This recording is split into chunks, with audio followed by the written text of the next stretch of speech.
Liyayikhetha igumgedlela inkosi enkulu uPombela omkhulu omkhulu babamkhulu phakathi amen. Kunzima kakhulu kuleli zwe lasentabamhlophe njengoba kunezigigaba eziningi ezenzakalayo zokukhuluma kukaNkulunkulu kuyo le ndawo. Nokuduma kwezulu okungenamkhawulo kukhona. Njengoba sike sakuchaza lokho kumaphathi adlule ukuthi uNkulunkulu wayekhuluma ngalo izulu. Kwakuba nokuduma kwezulu okukhulu bese kukhuluma izwi lakhe. Hhayi njengoba wena mngani wami uthi ulele nonkosikazi wakho musuvuka ekuseni uthi God says. Usuke nje ufuna ukondliwa. uNkulunkulu lona indoda enzima kakhulu futhi uyahluphekisana. Bheka njengoba nayi intombi yakwaHadebe uSitheya kaMalindi. Usehlupheke kakhulu uthe mayethola umntwana lapho phela aganele khona kwakhumalo ashona. Usephinde wakhulelwa futhi waphinde wathola omunye umntwana wesibili. Umntwana lo wesibili kwaba umfana kanti oqala kwakuyintombazana ogama layo kunguNogininyana. Bese umfana lo wesibili ozothelakele kube nguBheshu.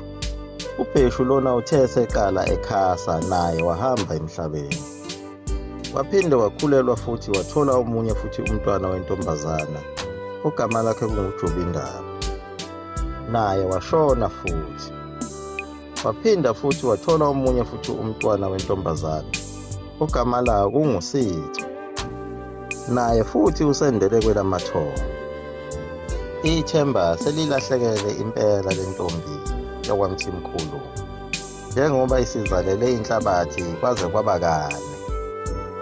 Nakhona lapha emzini isimo asisesihle kahle njengoba elotsholwe lo makoti ngezinkomo kodwa ayibonakali inzuzo, kodwa kubonakala kwanda amathuna kuphela. Naye uSitheya lona usedideke kakhulu ngalo lelo lizwe kade lokukhuluma kuye limtshela ukuthi uyozala umsebenzi, uyozala isikole senhlupheko. Ukuthi uma kunjena kwenzakalani, nalo lelizwi leli alisekho lichaze phela ukuthi kanti kwenze njani. Ngoba phela lelizwi ugane kuwo lo mbuzo wakhumalo nje odume ngokubizwa ngokuthi ikwaShembe. Ngenxa yegama leliya likaMzazela afika nalo kulo lelizwe lasentabamhlophe. Ayalelwa uye uNkulunkulu ukuthi azibize ngalo leli gama libe yisibongo. Naye uSitheya lona ngesikhathi ekhuluma naye uNkulunkulu wazibiza ngaye uShembe uNkulunkulu, umenzi wezulu nomhlaba. Wabe esethi uyothola umntwana oyoba nguShembe. uSitheya lona ungowesibili ukukhuluma noNkulunkulu kule ndaba njengoba phela izwi laliqale kuMzazela ongumkhulu kaMayekisa lo oganwe uyena uSitheya.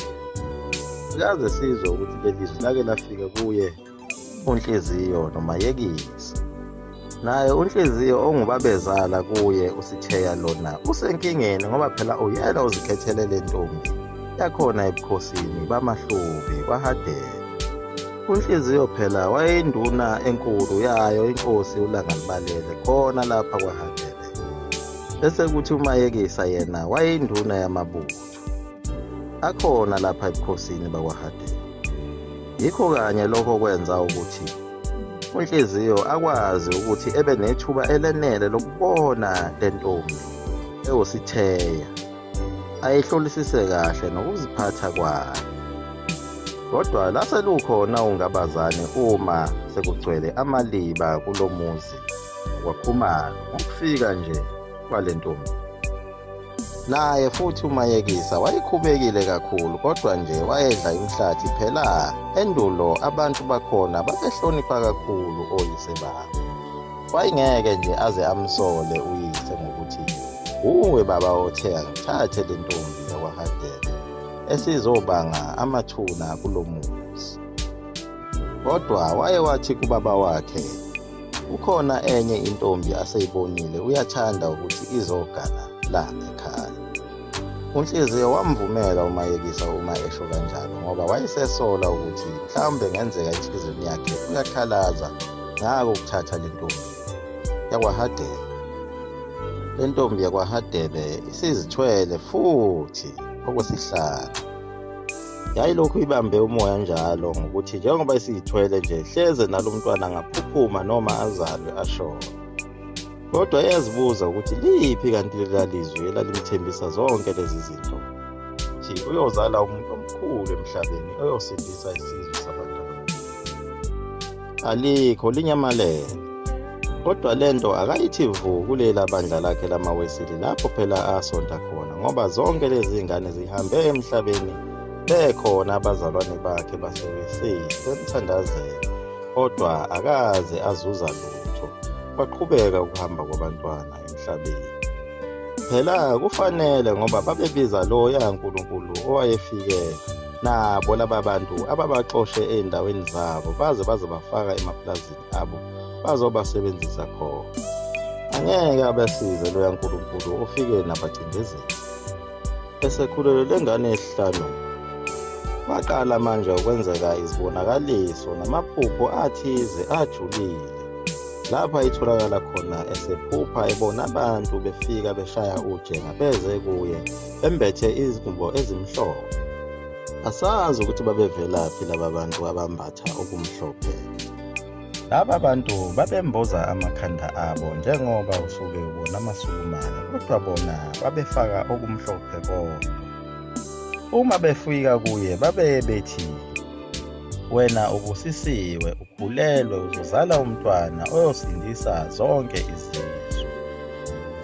Laba bantu kwakuba ukulala nje, behlala belokhu befika bekhuluma igama elifanayo elakhulunywa yilo lela lizwi elakhuluma emoyeni, elazilibiza ngoShembe umvenqangi umdali wezulu nomhlaba, elalithe aziphathe kahle ngoba uyozala isikhonzi senhlupheko, uyozala umuntu oyosindisa izizwe zonke ezimnyama.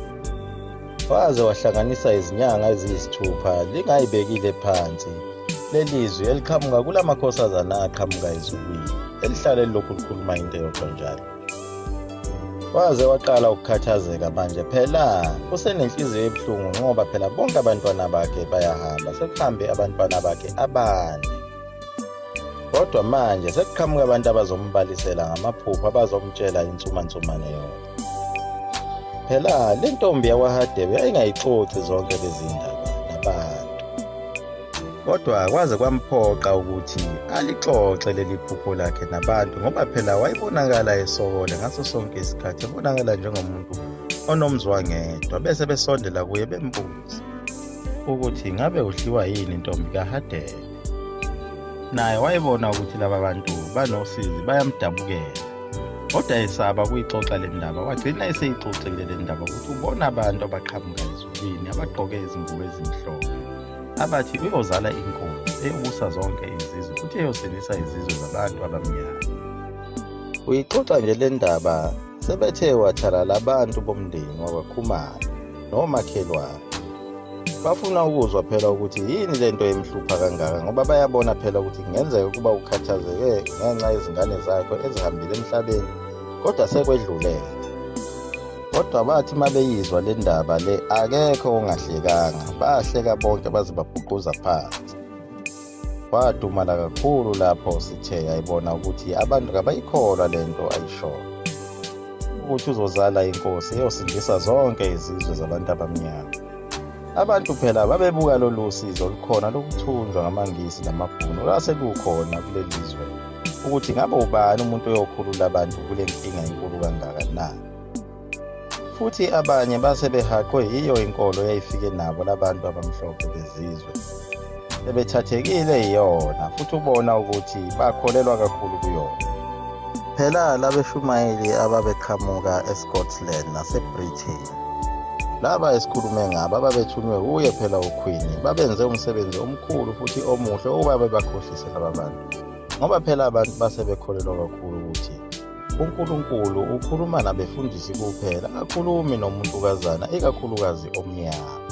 Nengilosi uqobo lwayo ngeke yafika kuwe ungumuntu omnyama futhi nje uyilunga nje lebandla.